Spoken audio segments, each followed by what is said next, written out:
Hello बच्चों, कैसे हैं आप सब लोग? एकदम बढ़िया। आज हम क्लास 9th का चैप्टर 8 मोशन का topic graphical representation of motion देखेंगे। इसमें सबसे पहले हम ये देखते हैं कि ग्राफ क्या होता है। ग्राफ हमें कोई भी दो वेरिएबल्स के बीच में रिलेशन बताता है पिक्चर के फॉर्म में। जैसे यहाँ पे अभी आप एक ग्राफ देख रहे हो जिसमें एक साइड डिस्टेंस लिखा है, दूसरे साइड टाइम लिखा हुआ है। इसमें किसी भी तरह का वेरिएशन हो सकता है। ओके तो इसमें टाइम के रिस्पेक्ट में डिस्टेंस किस तरह से चेंज हो रहा है उसे हम देख सकते हैं। ओके तो जहां पे हम कोई भी दो वेरिएबल्स के बीच का रिलेशन एक पिक्चर के फॉर्म में देखते हैं उसे हम ग्राफ कहते हैं। जो सबसे पहले है ग्राफ वो है distance time graph. Distance time graph में क्या होता है? डिस्टेंस टाइम ग्राफ में हम time along the x axis plot करते हैं और distance along the y axis plot करते हैं। ओके अब distance along the x axis हम क्यों नहीं प्लॉट कर सकते? क्योंकि अलोंग द एक्स एक्सिस हम वो क्वांटिटी प्लॉट करते हैं जो कि एक इंडिपेंडेंट क्वांटिटी हो, जो कि टाइम है। डिस्टेंस जो है वो टाइम पर डिपेंड कर रहा है, तो वो एक इंडिपेंडेंट क्वांटिटी नहीं है, इसलिए हम डिस्टेंस को हमेशा अलोंग द वाई एक्सिस ही प्लॉट करते हैं।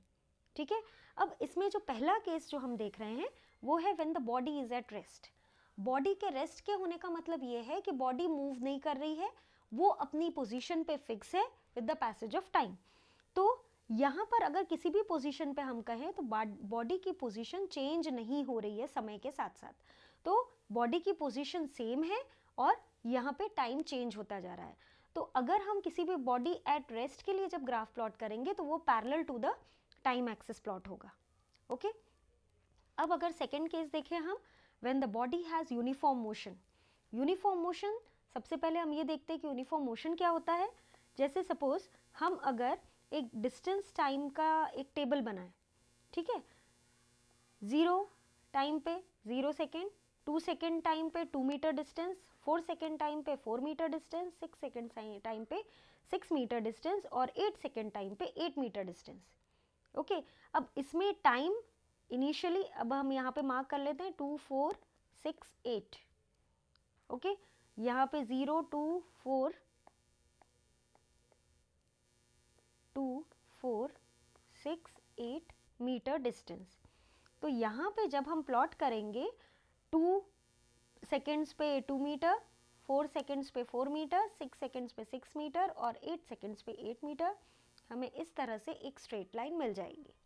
ओके इसका मतलब ये हुआ कि बॉडी जब भी यूनिफॉर्म मोशन रिप्रेजेंट करती है तो हमें along the x axis inclined एक स्ट्रेट लाइन मिल जाती है।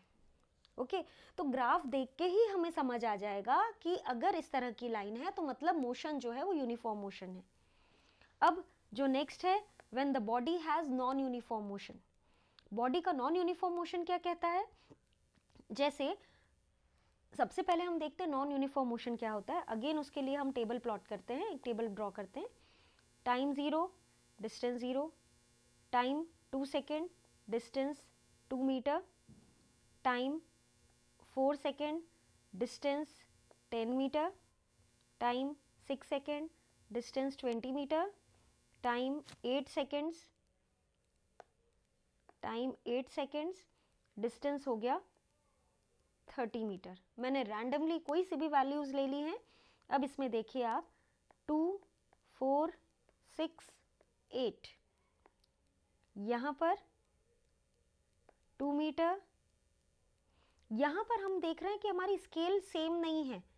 ठीक है तो हम अपने हिसाब से कोई से भी स्केल बना के चूज कर सकते हैं। सो 5 10 15 20 25, इसको हम थोड़ा सा और एक्सटेंड कर दे रहे हैं, एंड 30।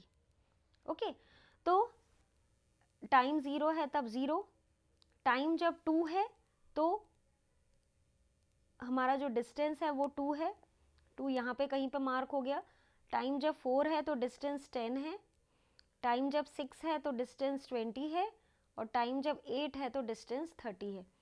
मतलब अगर हम ग्राफ प्लॉट करें तो वो इस तरह का ग्राफ प्लॉट हो रहा है। इसका मतलब ये हुआ कि जब भी हमें इस तरह का ग्राफ मिलता है, कर्व मिलता है, तो वो एक नॉन यूनिफॉर्म मोशन को दर्शाता है। ओके इसका मतलब अलोंग द y एक्सिस अगर हम डिस्टेंस लें, अलोंग द x एक्सिस अगर हम टाइम लें, तो उस केस में ये कर्व एक नॉन यूनिफॉर्म मोशन को एक्सप्लेन करता है। ठीक है, अब जो नेक्स्ट टाइम है, नेक्स्ट जो पॉइंट है, we can use distance time graph to determine speed. Distance time graph से हम स्पीड निकाल सकते हैं। ये कैसे हो सकता है अब हम देखते हैं। स्पीड हम जानते हैं, स्पीड क्या होता है, डिस्टेंस अपॉन टाइम, या वेलोसिटी कह दें तो हम डिस्प्लेसमेंट अपॉन टाइम। ठीक है, अब इसमें डिस्टेंस जो है, डिस्टेंस को हम स्पीड इनटू टाइम कह सकते हैं। ओके तो अब डिस्टेंस टाइम ग्राफ से जब हमें स्पीड निकालनी हो, तो जैसे सपोज आपका ग्राफ ये है। ओके अब इसमें हमें स्पीड निकालनी है। स्पीड निकालने के लिए जो हमारा तरीका होता है वो हम स्लोप फाइंड आउट करते हैं। स्लोप क्या होता है, इट इज y कोऑर्डिनेट, जैसे ये y1 है, ये y2 है, y कोऑर्डिनेट पे हमने जो मार्किंग की है वो करी। स्लोप होता है difference of the y coordinate upon difference of the x coordinate. Okay ये है x2, ये है x1, तो स्लोप होता है distance of the difference of the y coordinate upon difference of the x coordinate. अब यहाँ पे हमारे पास में y कोऑर्डिनेट में है क्या, बेसिकली वो एक डिस्टेंस है, that is d2 minus d1। x coordinate में क्या है, वो है टाइम है, that is t2 minus t1। और डिस्टेंस अपॉन टाइम क्या होता है, वो होता है स्पीड या वेलोसिटी। ओके तो अगर हम इसका स्लोप फाइंड आउट करते हैं तो हमें उसकी स्पीड पता पड़ जाती है। अगर डिस्टेंस टाइम ग्राफ है तो स्पीड, अगर डिस्प्लेसमेंट टाइम ग्राफ है तो उसकी वेलोसिटी। अब जो दूसरे तरीके के जो ग्राफ होते हैं वो होते हैं velocity time graph, velocity time graph या स्पीड टाइम ग्राफ, हम दोनों में से कुछ भी कह सकते हैं। अब इसमें जब भी कोई बॉडी यूनिफॉर्म या कांस्टेंट वेलोसिटी से मूव कर रही हो तो उसका ग्राफ कैसे प्लॉट होगा हम देखते हैं। यूनिफॉर्म और कांस्टेंट वेलोसिटी मतलब velocity is becoming constant. Velocity जब कांस्टेंट हो रही है तो मतलब वो parallel to the time axis जाएगी। वेलोसिटी कांस्टेंट है मतलब वो अपने हिसाब से चेंज नहीं हो रही है। चेंज नहीं हो रही है मतलब इनिशियल जितनी थी फाइनल भी उतनी ही है, तो वो उस केस में हम ये कहेंगे कि यूनिफॉर्म या कांस्टेंट वेलोसिटी चेंज नहीं हो रही है, तो ऑब्जेक्ट जो है वो यूनिफॉर्म या कांस्टेंट वेलोसिटी के साथ में मूव कर रहा है। ठीक है, अब next when the body is moving with uniform acceleration. Uniform acceleration होने का मतलब क्या होता है, बॉडी का एक्सेलरेशन यूनिफॉर्म है, इसका मतलब उसकी वेलोसिटी हर पर्टिकुलर इंटरवल में इक्वल रेट में बढ़ती जा रही है। ओके जैसे पहले 2 सेकंड में कुछ वैल्यू बढ़ी, फिर नेक्स्ट 2 सेकंड्स में वैल्यू कॉन्स्टेंटली बढ़ती जा रही है, मतलब वेलोसिटी ऑब्जेक्ट की कॉन्स्टेंटली बढ़ती जा रही है, उसे हम यूनिफॉर्म एक्सेलरेशन बोलेंगे। यूनिफॉर्म एक्सेलरेशन के केस में हमें जो लाइन मिलेगी वो incline to the x axis इस तरह से एक स्ट्रेट लाइन मिलेगी। ओके नेक्स्ट जो है वो है acceleration of the body, it is given by the slope of the velocity time graph. अब अगर हमें एक्सेलरेशन निकालना है तो हमें स्लोप से मिल जाता है। स्लोप से किस तरह से मिलता है, आइए हम देखते हैं।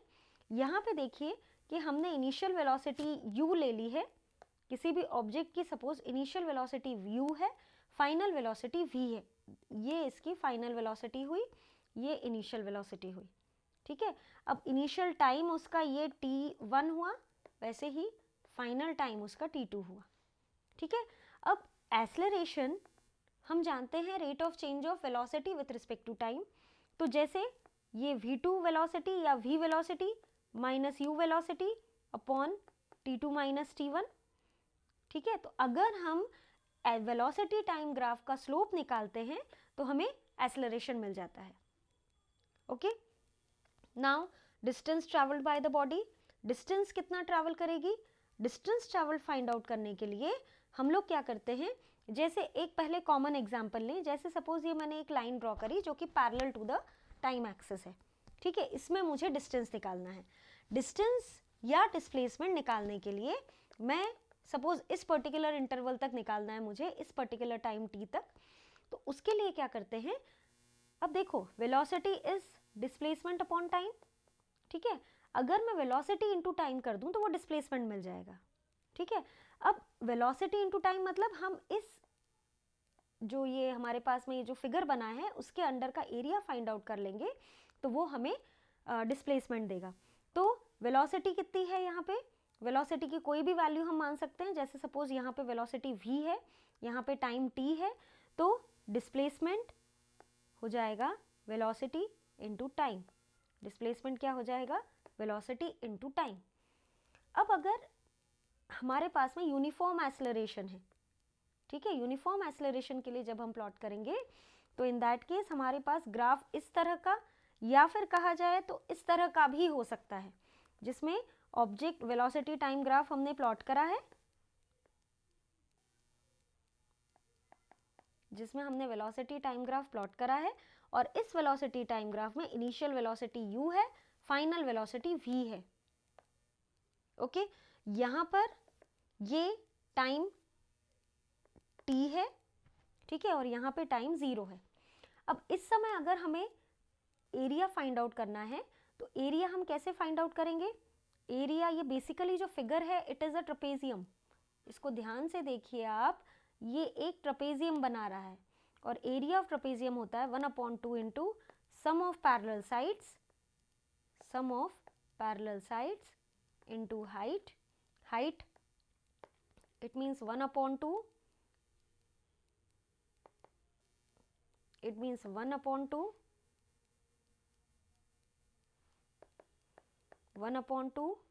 u plus v into t, ठीक है। तो ये उसके अंदर का एरिया हो जाएगा जो कि हमें उसका डिस्प्लेसमेंट बताएगा। ओके, सो चिल्ड्रन आप अच्छे से पढ़िए, जो भी डाउट हो मुझसे पूछिए, आपके कमेंट्स के लिए आई एम वेटिंग।